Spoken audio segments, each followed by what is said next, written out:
look at what just happened. I don't know if you're following the news. What happened in New Zealand? I just saw this morning. That is their rhetoric. That is their kind of shtick, right? It's get those Muslims out of here. Let's kick them out. Let's kill them. They are infesting us. It's racist, awful language, and. That attack on the synagogue in Pennsylvania a few months ago. I mean, those are the kind of consequences of the kind of rhetoric we're seeing out of the alt-right. So it's not, and of course, Charlottesville was an alt-right event. So it gets a lot of prominence, and unfortunately, it has a significant following. It's not, I don't think it's trivial. I think a lot of people trivialize it. I don't think it's trivial. Really? You don't think so? No, I think, and this is how we get into trouble, right? Because I think that Donald Trump, I don't think he's an alt-right. But he in a sense embraces it because he knows that some of his support comes from that direction. So to say during Charlottesville or right after Charlottesville, there's some good people on both sides.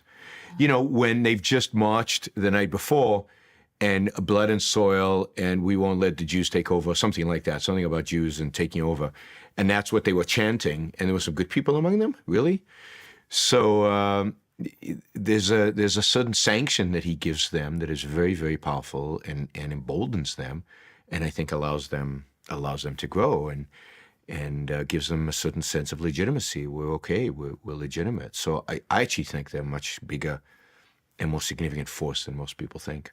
Do you know any numbers, like where they are, how many there are? There's no way to tell because who knows on Twitter how many accounts are fictitious and how many accounts are real and how many accounts represent actual people. So no, I don't think anybody knows numbers. But you saw Charlottesville. It's not huge numbers, but for every person there's certainly some people at home who are supportive. And you just see the change in the tone. I mean, the way I see it, certainly on social media, but I think you see it everywhere, just a change in tone, how people talk about immigrants. Put aside what you think about immigration, but I had people saying, and I saw this all over Facebook, when the caravan was coming, right? The caravan was going to invade the United States. They were like, yeah, we should put machine guns on the wall and just mow them down. Things like that. And that kind of language, that kind of description, that kind of attitude didn't exist even, a couple of years ago. Yeah, we were against illegal immigration, people were, but they weren't about shooting them, and the idea that that's a legitimate thing to say on Facebook, or that's okay to put your name on and sign. These are people with names, right? These are not anonymous accounts. Saying that, I think our whole culture has changed in terms of our rhetoric and our willingness to talk about hate and to talk about violence and to talk against them over there.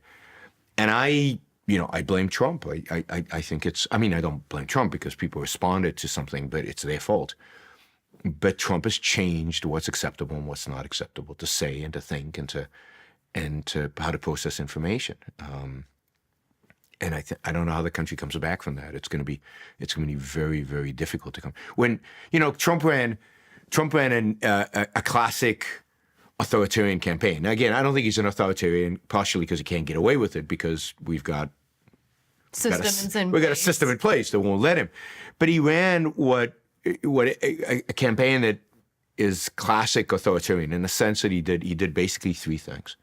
The first thing he did was say, this country's in deep trouble. I mean, really horrible. There's carnage in the streets of America. Spoke to the fears. Yes. So like we live in the safest time, maybe in all of American history, certainly since, over the last 50 years, I think crime rates are at the lowest they've been. And then factories are closing all over America. There are no jobs. Unemployment's been going down for quite a long time. And we manufacture more stuff today than we've ever manufactured, just with fewer people because we have technology. Our productivity is quite high. So all of these, now there are problems in America, not to mitigate that, but the idea of you should be afraid. Things are really, really bad and you should be really afraid. It's a fear. And then who's to blame for this? Right? This is the key, right? It's the other. It's not you.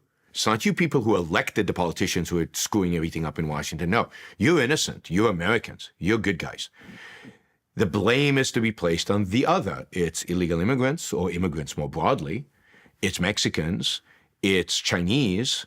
It's Koreans and Japanese and anybody who trades with us and we have a trade deficit with. So it's the other. You know, in Europe, it would have been the Jew.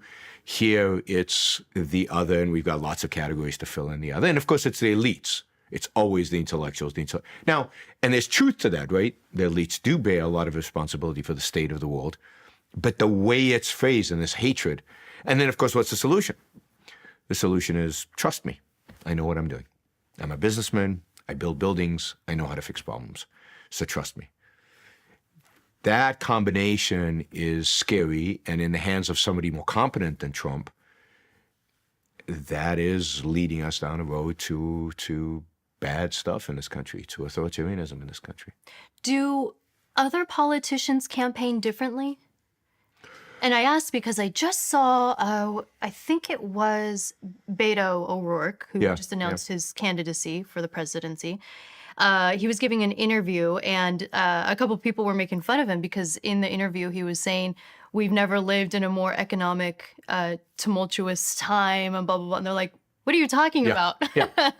Like, I mean, I think this is going to set the stage for that. But think about the other Republicans who ran against Trump, right? Many of them ran on, we want to reform entitlements because entitlements are bad. Or many of them ran on, we can do better on this, or we can do better on that, or we can. Nobody said there's carnage in the streets of America. There's crime rates and everything. They all ran on anti-immigration platform, but not with a viciousness and hatred that kind of Trump projected, right? So he took classical conservative Republican issues and he just toned them up and put them in a style of rhetoric that I think is so damaging. And look, and I think that the fact that the Republicans have run such viciously anti-immigration campaigns basically explain why Hispanics don't vote for them, and it basically explains why California's dead to Republicans to a large extent. So it's not good. So I don't think Trump invented anything. He's capitalizing on a lot of stuff, a lot of foundations, but he took it to the next level. And I think you're going to see more of that rhetoric. So the left now has basically taken that rhetoric and ramped it up from their side. So now, and this is, you saw a little bit from Bernie Sanders, last campaign, but you're going to see much more and much more vicious. So now it's billionaires, right? It's not intellectual elites that are at fault. It's the economic elites that are at fault. And we're going to see this ramped up, and it's going to get very vicious. It's going to get very bad. You're seeing it on American campuses. So I think this is all playing off of each other, right? It's not right or left. It's right and left playing off of each other and making each other worse, not better. So, even the alt-right, I don't think the alt-right would exist if not for the identity politics of the left. So I think the identity politics of the left is so the alt-right is saying, you want to play identity politics? We can do identity politics. We can do it from the right. We can do it about being white. You've called us privileged all these years? All right, here's what privilege looks like. We don't like you guys. So these two are playing off of each other, and you're seeing that on campuses. You're seeing that, I think, in the electorate, and you're seeing that among politicians. So the response to Trump is Alexandria Ocasio-Cortez and then Elizabeth Warren, who's a radical, lefty, is not positioning herself as a centrist.